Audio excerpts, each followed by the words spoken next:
Hello, this is John Davis, Community Relations Director with the Oxford Park Commission. I'm on location today with Steve Herring. We're at the Links Golf Course.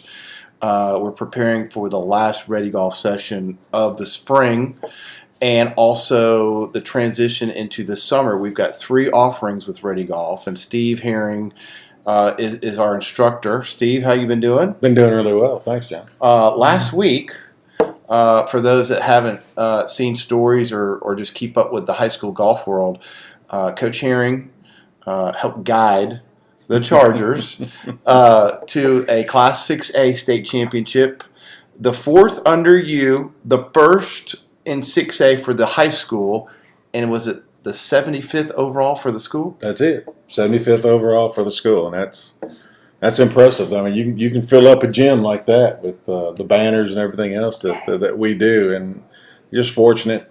Got really good golfers, and I know I say that a bunch. You've always kind of taken the approach with me, and when we talk for interviews or just in general, it's about the golfers. You just make sure you drive the bus, and I know you're joking.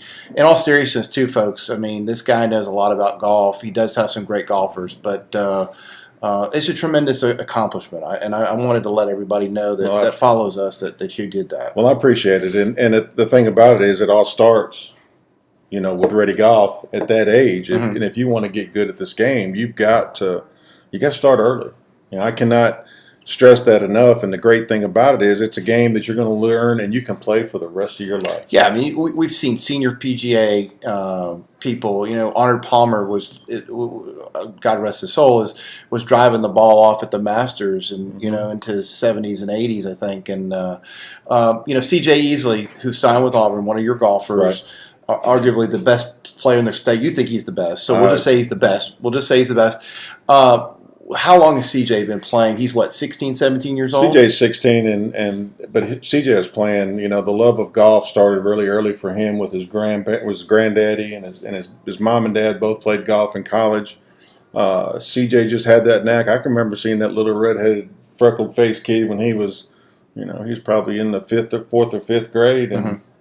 Daddy, he was already driving it further than I was. Mm-hmm. He's found something early on. He liked it, and he has pursued it relentlessly. And I can't tell you how hard, not CJ, but even Mark McManus and Wilson Baker. These kids all have aspirations of playing golf in college. They don't, they want to get that degree, but they want to play golf in college too, and try to go on to the next level. And CJ's leaving. CJ will graduate in January, and then he's going to Auburn for the spring season. And this is an Oxford High kid now. I want everybody to understand that Coach Herring is around guys that are going on to big time offers. CJ is going to go play in the SEC, the best conference in the nation, and these kids are playing golf at that early age. And Ready Golf is age 8 to 18. It's been around now for about a year. Right. We've had a Ready Golf as part of our instructional class program. You've enjoyed it tremendously. Yeah, it's great. I mean, what walk us through what people kind of do. Your thoughts on the program so far? Well, so far it's just about getting kids out there and getting them to play. And we gave them a sleeve or 2 of golf balls and just.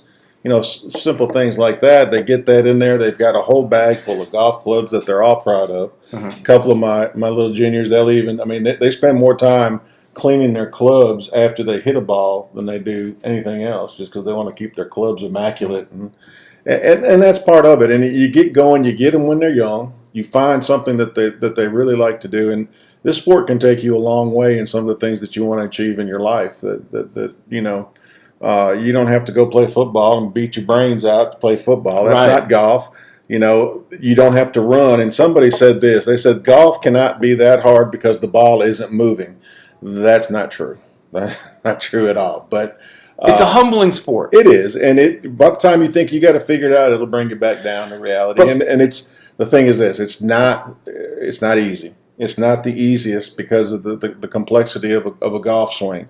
But really, to me, that's the key. Take the complexity out of it, and we try to keep things very simple with these kids, and just simple things like where the ball is going to be placed in their stance when they hit, club. We're trying to teach them some of the things that they're going to have to going to have to use, and you can tell it's a call, and I've kind of described it to some people that call about Ready Golf, and I've of course come out and watched your classes, and I tell people too that Coach Herring's really good at teaching these guys and girls hole-to-hole aspects. Mm-hmm. That's what we're doing, and basically taking them out there, and we play, and as we play, I mean, I'm there. We've got 3 or 4 groups going, and I'm running between groups, and we're playing. But for the most part, it teaches these youngsters a little bit of independence. Uh-huh. When you get up there and you start playing competitively, and you start playing on, say, a high school team, you're going to have to be out there, and you're going to have to be able to stay focused and maintain yourself, because you're not going to always be watched all the time. So there's the individual aspect of golf is always there, because it is an individual sport.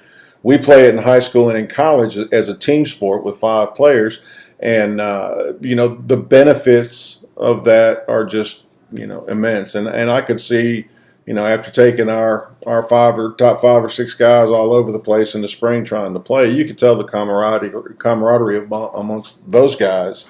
And again, it's a lifetime sport. It's something you can do for the rest of your life. And if you decide you want to be a big businessman, you're going to do some business on a golf course. A lot of deals done on the golf Being course. able to play would help you. But again, we're just trying to introduce golf to some of these young folks, and trying to find something. A lot of time kids spend a lot of time trying to figure out what they like, and you want to give them every option. And I think that one thing that really intrigues me about these kids is that most of them are they're doing another sport. Some of them are playing baseball, trying to play good. baseball and golf.